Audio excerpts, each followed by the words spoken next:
Hello, Commander. This is the Defense Politics Ages Situation Report, the SITREP, and this because of the launch of the Ukraine briefing. Tentatively, I think that is the temporary name. I don't have a better name for it at this moment. So, this situation report will be more serious in tone. There will be less jokes. I will not go too much into speculations. It's basically reporting on what is happening on the ground over the past 24 to 48 hours. So it's going to be more military. So it's going to be a change of tone. And we're going to start off. We're going to do a change in terms of the sequence. We're going to go clockwise. So we're going to go from Kharkiv, Kharkiv to Kupyansk, and then Svatove, Kreminna, and then whatnot, all the way ending with the most pointless one, Kherson Front. And we're going to start off with the situation over at the Kharkiv Front. At the Kharkiv Front, the Russian forces continue their Kharkiv offensive. Russian forces are attacking in the various regions from Klipoke to the northern part of Lipsy, at Zaporizhzhia, Voschansk, as well as at Taike. So the Russians are pushing in various directions, and Ukrainians have put up a very stern defense all around this region. And over at this Lipsy sector, Klipoke started fighting again. This is on the reported on the 24th of May. The last attack was 2 weeks prior. So this is kind of unusual. It could be a Ukrainian attack that is then reported as just fighting in this region here. Then, according to the latest information from Ryba, the pro-Russian source, they say that the fighting is now in the north part of Lipsy, north of Lipsy, which means that the Russians actually got pushed back. Maybe the Russians now did not really get this near anymore. The fighting is probably a bit further north if the Ukrainians have successfully pushed them back. But the fighting is still ongoing. I'm not sure if the Russians are pushing or they are just going to hold the certain grounds. So someone told me in the comments to show the relief mapping, and I think that maybe we can just use this mapping. So it's not gonna be so pretty, but it suits the purpose of a situation report. And you can see that the Russians actually taken a lot of this high ground in the region of Lukiansi and Kripove towards Lipsy. And the Russians basically have all the high grounds. These are all the high ground regions, and the Russian forces basically are holding this ground around here.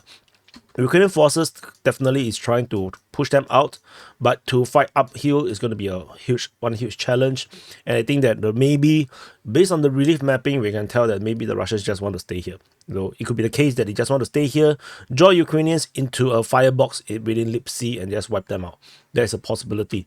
Oh, why am I speculating? No, I'm not supposed to speculate. Okay, we just going to do a situation report. Okay, so anyway, over at the situation at Zaporizhzhia, fighting is still being reported around here on the 24th of May, according to Ukrainian Defense Ministry. They say that the situation is under control. So I'm not sure what is the meaning of under control, but it is what it is. Over at Voschansk, there is still fighting in this region here. There is not much changes from our understanding. And according to the Ukrainian Defense Ministry, Russian forces are attacking with the help of a guided aerial bomb, which means that they are using close air support in their operations. And yeah, so that's about it. There is not much details about. Rather, they only have reports about heavy fighting around this region here. Over at Taike, Ukrainian Defense Ministry reported about fighting in Taike. Why did I put the Ryba's information here? I can't remember. Yeah, I think it could be because of the mapping. Anyway, Russian forces are attacking in the region of Taike. The gray zone is pretty huge, so we do not know exactly where the front line is, or does the capture of Taike that was reported first by Ryba is valid or not. We'll just have to wait and see how this develops. Whatever it is, if it looks like the high ground is very important around here for the Russian forces, yeah, I think I can put a bit of analysis because we are talking about relief and whatnot. So situation, right? Situation is the situation. So anyway, that's all from the front line at the Kharkiv front. In the rear positions, we have some geolocation of artillery, counter artillery action just north of Bayrak. And there's also Russian Defense Ministry reporting of shelling at Yushchenkove as well as Bakhmut. So they claim that they hit Ukrainian manpower in these two regions, which does make sense. These two looks like a decent forward operating base that the Ukrainians can then send forces in reaction to whatever needs they have to fight the Russians. So this makes perfect sense. This forward operating base got hit. So the distance from the supposed forward operating base is around 15 kilometers. So it makes perfect sense. The 15-kilometer drive is very fast. They can reach there within 15 minutes or lesser than that. So very, very fast. So I think that's all for this region here. There is this strike. I didn't map it. There's a strike on this so-called shopping mall. According to my source on the ground, there's civilians in this region here, but this mall is this region or this location is very heavily used for military purposes.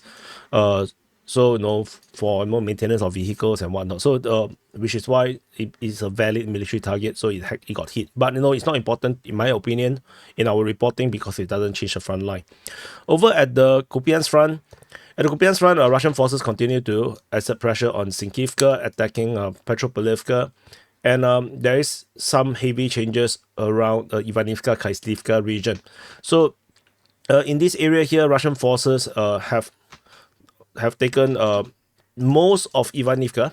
They have taken most of Ivanivka, and they have expanded their buffer zone around the north and northwestern part of Khyslivka.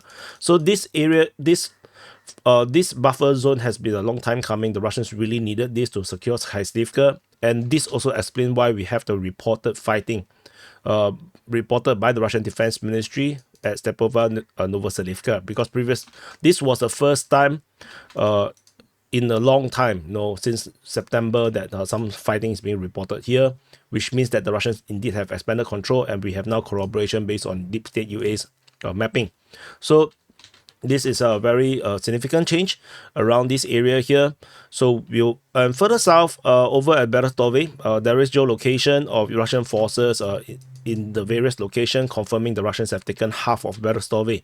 So this expansion of control means that Ukrainians are now only half of Berestove away from losing Berestove. So the problem with this mapping is that we don't really see the buildings. So we can only see the white box. When I zoom out, you can see the white box denoting the you can see, if I zoom in, then we can actually see the buildings through the satellite mapping. But if you through the relief mapping, it's not that obvious. So we will just switch around according to the needs. Over at the Stemakivka region, there is geolocation of Russian forces getting hit by FPV drone, confirming Russian presence around here. Russian forces are attacking Stemakivka. There's fighting reported near the town of Kolomishka, as well as fighting reported at Melzuzarivka. We are now in the Svatove front. Actually, I should zoom out and talk a bit more about the strategic situation. Too much things happening. So I can't even fit in everything. Freak. Okay, so let me zoom in. Kind of. Okay, never mind, forget it. Let's break it into two halves then. So as mentioned, Russian forces attacking Stemakivka in the region of Kolomishayka, as well as Melzuzarivka. So this is the current fighting around here. Not much to really talk about here. Further south, we have fighting reported in the other sector. This sector is a bit wider. It's one big arrow in this direction. Basically, there's fighting reported at Novoyehorivka. There's fighting. This one is southeast of Novoyehorivka, and then there is fighting reported at Novovodian, as well as towards Druzelyubivka. So as you can see, this is a massive arrow attack, big arrow attack in this region, in the southern part of the Svatove front. So we will continue to monitor and see how this progress. Geolocation at Makievka, showing Russian presence just off Makievka, and over at the Kreminna front. So at the Kreminna front, Russian forces are attacking Nevsky, Terny, as well as through the Serebiansky forestry. There is some fighting reported in the north of Bilohorivka, but we will talk about it in the Siversk Front. But this is the current situation around here.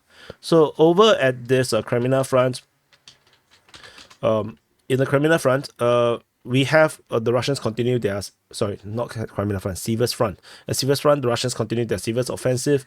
Russians are attacking in Bilohorivka, northern part of Bilohorivka, southern part of Bilohorivka, Verkhovno-Kayamsky, Spurny, towards Vimka.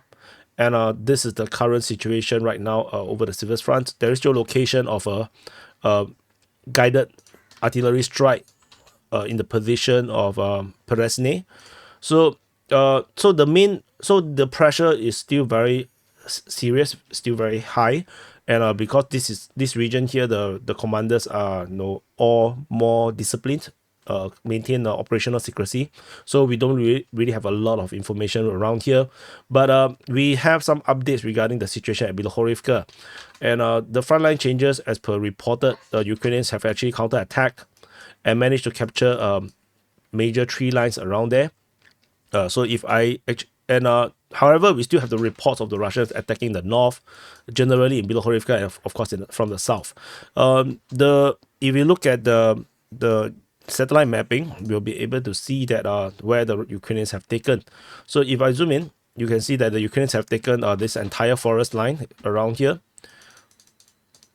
just south of this hill. And then, of course, also in the north, the southern part. So there's this hill around here that is taken. So if I change the mapping, you can see that it's a hill. You can see, if I zoom out a bit, you can see that there is a hill around here.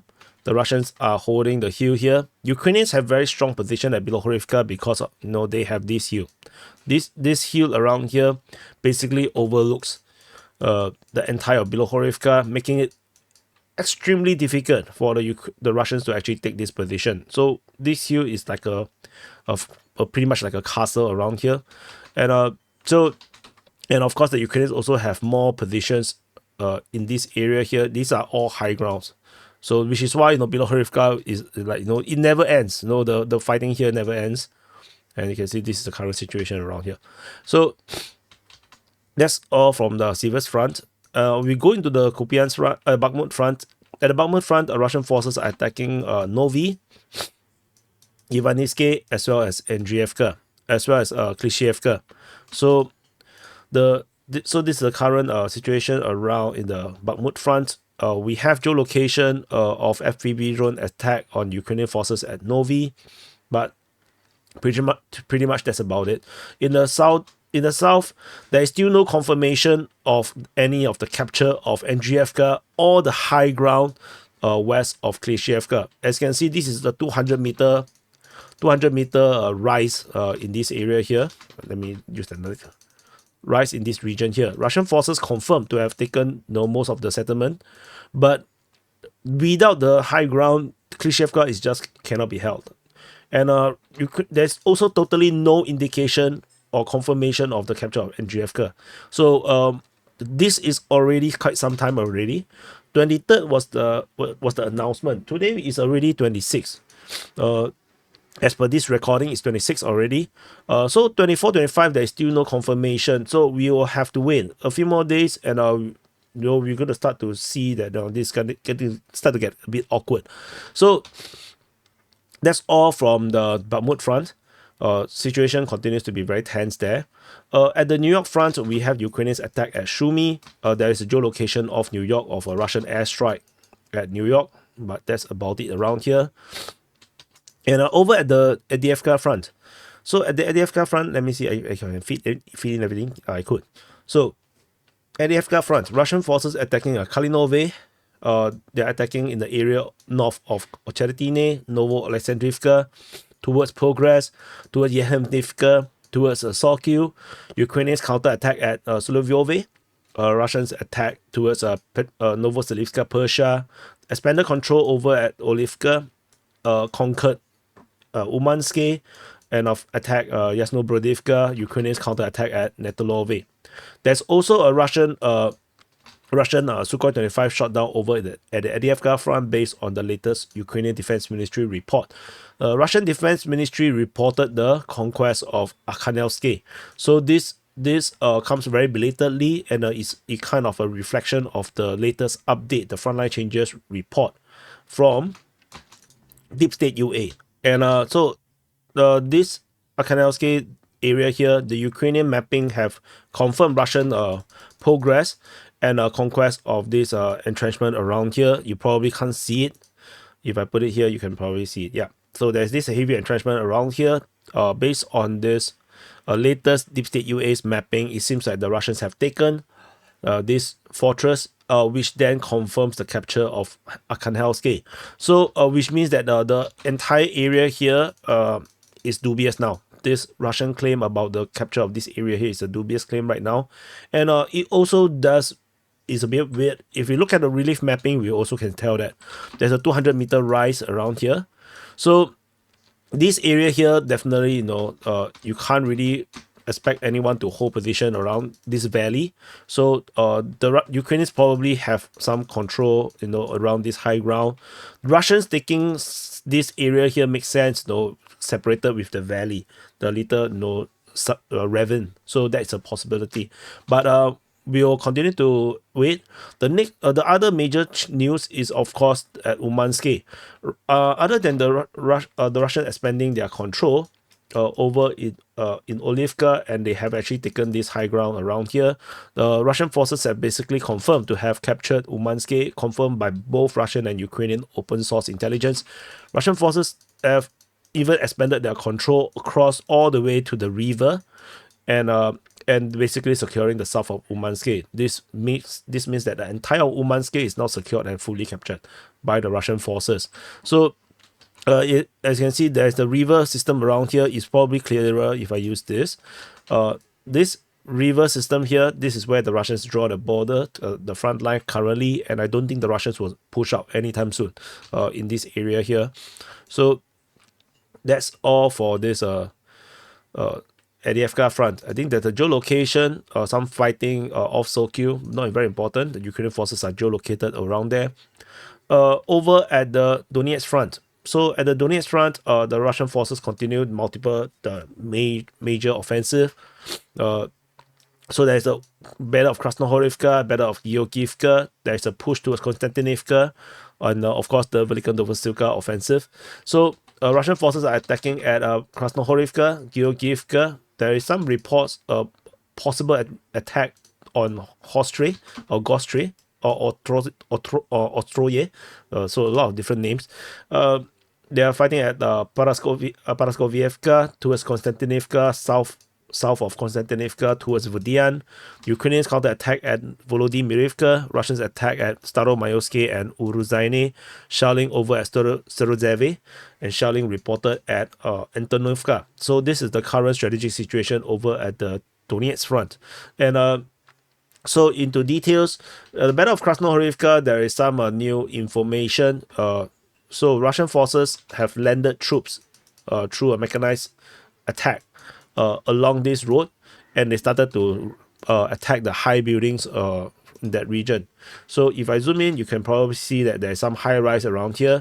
Russian forces landed troops, and they are now starting to storm the buildings. So this is reported by the Deep State UA as well. So they can confirm that the Russians has started to storm all this high rise. We shall continue to wait and see, whether this changes the front line. Because at first I thought of changing the front line, but after looking at the footages, I realized that I don't think it would be fair to put any front line change because they are just starting to attack it.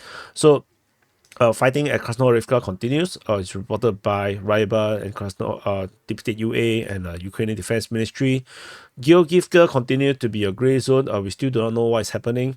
Ukrainian Defense Ministry reported fighting. Previously, there is this mapping showing that the Russians have taken basically all of Georgievka. But it has been since forever, and there is still no updates. It could be a case where this is actually entirely false. It's a probable fake news, so we do not have any information about that. There is some mention of Hostre, according to the Russian Defense Ministry. It could be just some fire attack, some shelling, so just take note that that's not the case. So at the Konstantinivka sector, Russian forces attacking Paraskovievka towards Konstantinivka, south of Konstantinivka, and towards Vodian. So this is the current situation. Shelling at Antonivka, not very important, I would say. There's no significant news coming from this area. Ukrainian forces are reportedly attacking Volodymyrivka, which is Volodymyrivka around here. Yeah, very unusual. given everything that's happening all around the places. So we'll just wait and see. Fighting reported at Staromayorsky and Uruzhaine continue. The battle of Staromayorsky is still very fierce. Russians still do not have much success over in the southern part of Uruzhaine. They are still stuck over there. Ukrainian forces are very successful in holding them back, but not so much over at Staromayorsky region. Then we shall go into the Zaporizhzhia Front. At the Zaporizhzhia Front, geolocation of an airstrike at Huyapole. Russian forces allegedly attacking in the Huyapole region. Russian forces are also attacking over at Robotine towards Novodanilivka and Novoandrievka. It's unclear if these two attacks represent some kind of a major offensive yet. We will definitely have to wait and see. I did mention a bit on this during the briefing. So we shall continue to monitor and see how this develops. And that's all from the Zaporizhzhia Front. At the Kherson Front, there is this is the wrong icon, sorry. There is shelling reported at Yakhinka. Russian forces attacking at Krinky as usual, according to the Ukrainian Defense Ministry. And there is a geolocation of some fighting over or something. Or no, some hitting of Russian forces at Kozachi Lahire. There is a photo or footage of a Ukrainian flag being planted over at Kozachi Lahire. I saw Syria maps claim that is an expansion of Ukrainian control from Krinky all the way to Kozachi Lahire, or a migration from Krinky to Kozachi Lahire. I personally think that's not true, because those flags can be planted with drones. So as a result, I don't believe the Ukrainians have the capability to just move to Kozachi Lahire. Syria maps claim that there is no soldiers or not much soldiers defending Kozachi Lahire. I don't think that is accurate. As per shown at the frontline change in this geolocation, Deep State UA clearly show Russian infantry getting killed over at Kozachi Lahire. So I do not think that is a Ukrainian expansion to Kozachi Lahire. I think this is merely a matter of using a drone to plant a flag, just to claim, I am here. So, and that's all from the Kherson Front. So this is the situation report. I think the format in terms of how I'm going to report this in a more serious form, with minimum opinion and a more military style of reporting, like what I've experienced during my military days. It's not that polished yet, because now I'm trying to differentiate between SITREP and the briefing. So I just do what I can, and hopefully you guys will continue to support me, particularly because the algorithm is now very lousy. I have no way, and many of you guys I know constantly search for DPA War or Defense Politics Asia to try to find my videos. So I very appreciate for you guys that constantly hunt for my videos, because I know that YouTube is not sharing it as much as it's supposed to get. So thank you for your support, and I'll see you guys in the next update.